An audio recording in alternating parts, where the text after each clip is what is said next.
Morning. क्या लग रहा है मार्केट इस समय?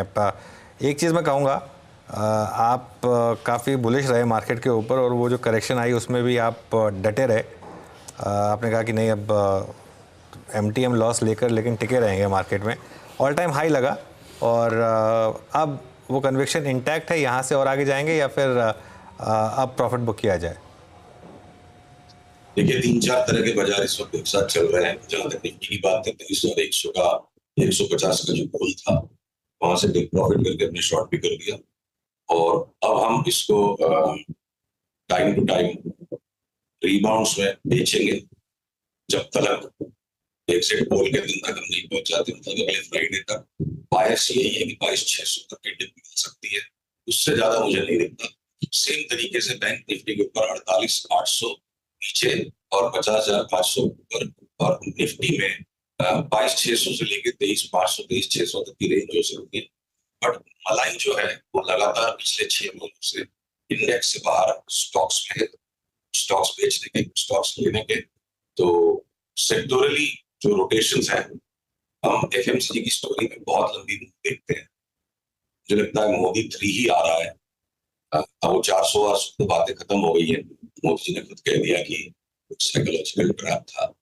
तो चुनाव में अगर मिले तो कोई पॉजिटिव सरप्राइज मिल सकता है। सबके एक्सपेक्टेशन 8, 10, 15 सीट तक ही है। पॉजिटिव सरप्राइज मिल गया तो 23,500 हो जाएगा। बिजनेस एज यूजुअल चुनाव के नतीजों के बाद और सेम सेक्टर रोटेशंस की स्टोरी को हमें देखना पड़ेगा। मुझे लगता है अगले साल भर की स्टोरी है बन गई है। और और लगातार एक के बाद एक स्टॉक छूटते जा रहे हैं, वहां मेंटेन रहेंगे। आईटी ने अब विंग्स लेने स्टार्ट कर दिए आईटी स्टॉक्स ने, तो वहां भी हम कंटिन्यूअसली ट्रेंड को राइड करेंगे।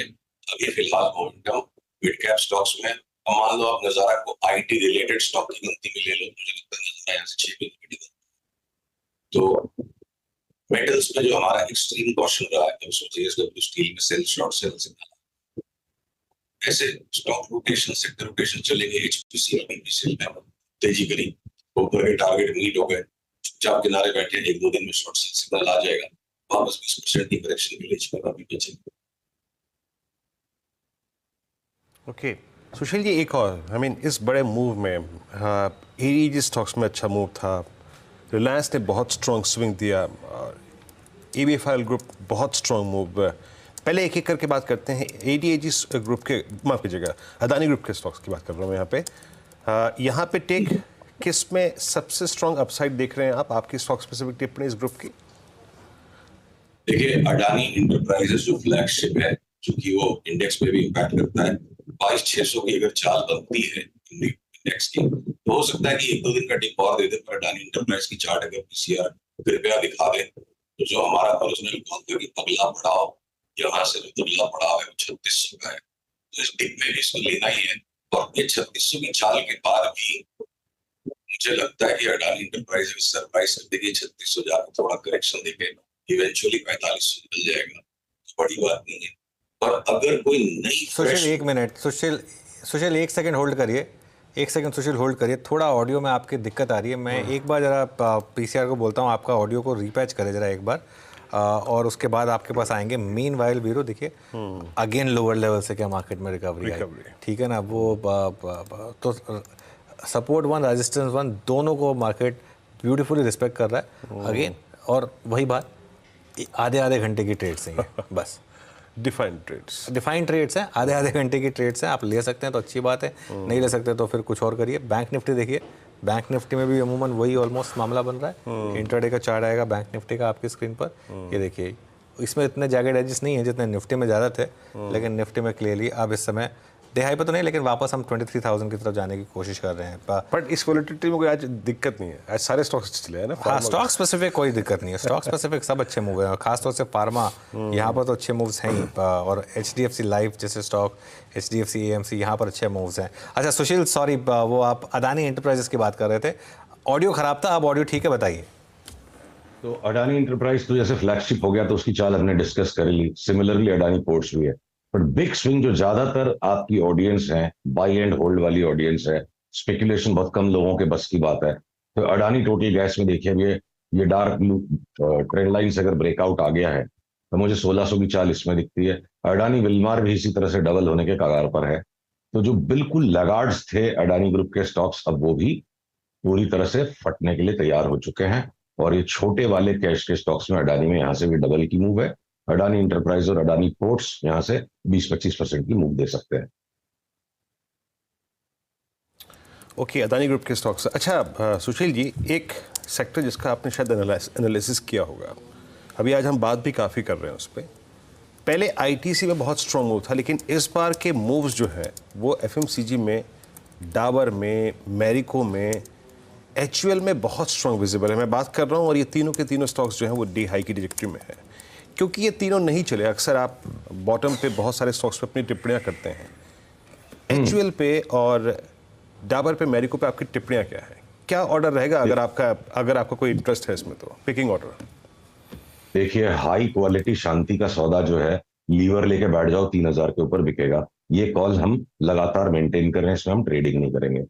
और ये डाबर की चार्ट जो स्क्रीन पे है, ये कोई हाई क्वालिटी ट्रेड नहीं। देखिए साइडवेज बैंड में, पीसीआर कृपया इस चार्ट को दिखाते रहे, ये साइडवेज बैंड में ट्रेड कर रहा है डाबर, और ये नीचे से निकल के अभी बाकी एफएमसीजी की रैली में सिर्फ ये बैंड के अपर एंड पे जा रहा है। यहाँ धोखा हो जाएगा, डाबर के अंदर में धोखा हो जाएगा। इसका कंसोलिडेशन अभी भी कंप्लीट नहीं है। मुझे नहीं लग रहा है कि ब्रेकआउट के लिए यहाँ से तैयार है।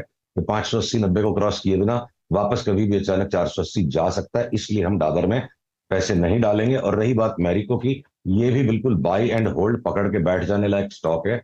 ऑलरेडी नीचे से काफी चल चुका है, तो भी ये मुझे लगता है 800 850 की तरफ ये बढ़ चुका है। बहुत सारी रेंज मैरिको ने अब लॉन्च करी है, चाहे वो कोकोनट ऑयल जो इसका बेसिक ऑयल था, उसमें 20 तरह के वेरिएशन आ गए। तो जो भी इसका ब्रांड एट्रिशन हो रहा था, कोई वो हिमताज तेल लगा रहा था, तो वो भी अब नारियल तेल के अंदर अवेलेबल है। और जितने भी तरह के आयुर्वेदिक जड़ी बूटी वाले तेल हैं, वेरी स्मार्ट मूव, और वो स्टॉक प्राइसेस में रिफ्लेक्ट हो रहा है। ये जो ऑल टाइम हाई पे अब मैरिको आ चुका है, यहाँ पे ये बिल्कुल मोमेंटम के साथ आया है। तो थोड़ा बहुत जो भी पुलबैक आए, निवेशक यहाँ लेके बैठे तो 600 का 800 6 महीने में हो जाए तो मुझे कोई आश्चर्य नहीं होगा। अच्छा सुशील, एक चीज़, ये स्टॉक्स वगैरह तो खैर हम डिस्कस करते ही रहते हैं, थोड़ी बड़ी थीम डिस्कस करना चाह रहा था मैं आपके साथ। आरबीआई का वो डिविडेंड आया, उसके बाद एक बॉन्ड मार्केट में एक शार्प मूव आया, और economy facing stocks, PSU banks, infra stocks, इनमें सब में तगड़ा मूव आया। क्या ये एक प्रीकर्सर है अगले एक साल के लिए, स्पेशली अगर कंटिन्यूटी रही और इफ वी हैव मोदी 3.0, क्या ये सारी की सारी स्पेसेस आउट परफॉर्म करेंगी यहाँ से? देखिए, बहुत ही खूबसूरत और उम्दा सवाल है, और ये बड़ा सामयिक प्रश्न है। तो जो बॉन्ड यील्ड्स अगस्त 2020 से, पीसीआर कृपया इस महत्वपूर्ण चार्ट को दिखाएं, ये वीकली चार्ट है India government 10 year bond yield का। तो जो एक तरफा अपमूव आई यहां से अगस्त 2022 तक, जनरल कॉमन सेंस अमेरिका के मार्केट्स को दिन भर ट्रैक करने की जो बुरी आदत हम लोगों को सबको है, जिसके कारण रेट बढ़ जाएंगे। अगर इकोनॉमी स्ट्रांग है, धंधा मजबूत है, तो भाव बढ़ा बढ़ा के हर चीज का इनपुट लिया जाएगा। सिंपल कॉमन सेंस को बाईपास करना असंभव है, चाहे वो स्टॉक मार्केट भी हो। इंटरेस्ट रेट्स हेल्दी इकोनॉमी में बढ़ेंगे, घटेंगे नहीं। घटती इंटरेस्ट रेट बीमारी का सूचक है कि इकोनॉमी बर्दाश्त नहीं कर पा रही है। तो ये जो राइज आया इंटरेस्ट रेट्स में इन अ ग्रोइंग इकोनॉमी, और उसके बाद हम प्लेटो करके साइडवेज रन में चले गए, वही स्टॉक मार्केट के साथ भी कि रिटर्न्स स्टॉक मार्केट की कंसोलिडेट हो रही है, वो रन नहीं है। अब मुझे लगता है मोदी 3 में वो रन रिज्यूम करेगा। एक बार हम नीचे के नीचे 6.9 तक चले गए तो चले गए, उसके बाद मुझे लगता है अगले साल सवा साल में ये 8.3 तक जाएगा। तो पहले मैंने चेतावनी दे दी कि जो लोग सिर्फ किताबी ज्ञान पर बातें कर रहे हैं कि रेट्स बढ़ेंगे तो इकोनॉमी खराब होगी और स्टॉक मार्केट खराब होगा, बिल्कुल उसका उल्टा होता है। इकोनॉमी स्ट्रांग है इसलिए रेट्स बढ़ेंगे। Extremely wide spread strength in the economy will lead to this large deficits I am anticipating, because अगर युग पुरुष वाला मैंडेट मिल जाता है तीसरी बार लगातार, तो ये इतनी दबंग हो जाएगी सरकार अपने सारे सोशल एजेंडा को और अपने सारे लॉन्ग टर्म मिशन को कंप्लीट करने के लिए कि डेफिसिट फंडिंग बढ़ेगी और उसका इंपैक्ट रेट्स पे आएगा। तो इस करके भी जो रूरल इकोनॉमी में बड़ी ग्रोथ को मैं एंटिसिपेट कर रहा हूं, एफएमसीजी के मैं 100 शेयर बेचूंगा नहीं। और इंफ्रास्ट्रक्चर के जो स्टॉक्स हैं जो ऑलरेडी एक्सट्रीम ओवरबॉट हो चुके हैं, उनको कूलिंग ऑफ होना पड़ेगा। खाली रेट्स के साथ परफेक्ट कोरिलेशन नहीं चलेगा, हमको एडजस्ट करना पड़ेगा चीजों को। But any decent enough correction in infrastructure stocks, वो वापस मैसिव बाय हो जाएंगे। एलएनटी 3900 वाला अगर वापस मुझे 3200 में मिल जाता है, 3900 होके, तो हो सकता है मैं 3200 में लेके 5000 की तेजी खेलूं, तब आगे की बात है। बट मोदी 3 एंड अगले 1 साल का बम्पर इकोनॉमिक ग्रोथ, ये 10 ईयर बॉन्ड यील्ड चार्ट चीख चीख के मुझे कह रही है। बिल्कुल। मीन वाइल वो एबी कैपिटल और एबी फैशन देखिए वीरू, जो हमने स्टॉक फ्लैग ऑफ किए थे इंट्राडे में, दोनों स्टॉक्स में मैसिव मोमेंटम, और अब दोनों स्टॉक डे हाई पर, ये एबी कैपिटल और एबी फैशन भी। अच्छा, तो सुशील जी जाते जाते कोई रॉकेट कॉल्स हैं क्या इस समय, या थोड़े से अभी वेट करें? नहीं, रॉकेट्स भी बीच बीच में मिल जाते हैं। तो देखिए, जो अडानी विल्मार और एटीजीएल तो रॉकेट्स हो गए आपके। अब हमें बिरला 3M जो लगता है ना, यहाँ से 40-45% बढ़ते लगता है अगले 2 महीने में। 3 महीने पकड़ लो तो एक तरह का रॉकेट हो गया। नजारा हमने ऑलरेडी बात कर ली कि ये यहाँ से डबल हो जाएगा। इवन हैप्पीएस्ट माइंड्स थोड़ा सा और कंसोलिडेट कर सकता है, पर अगर आप साल भर का धीरज रख के डबल होने वाले स्टॉक को रॉकेट मानो, तो मैं उस कैटेगरी में उनको भी डालूंगा। ओके सुशील जी, बहुत बहुत शुक्रिया आज हमारे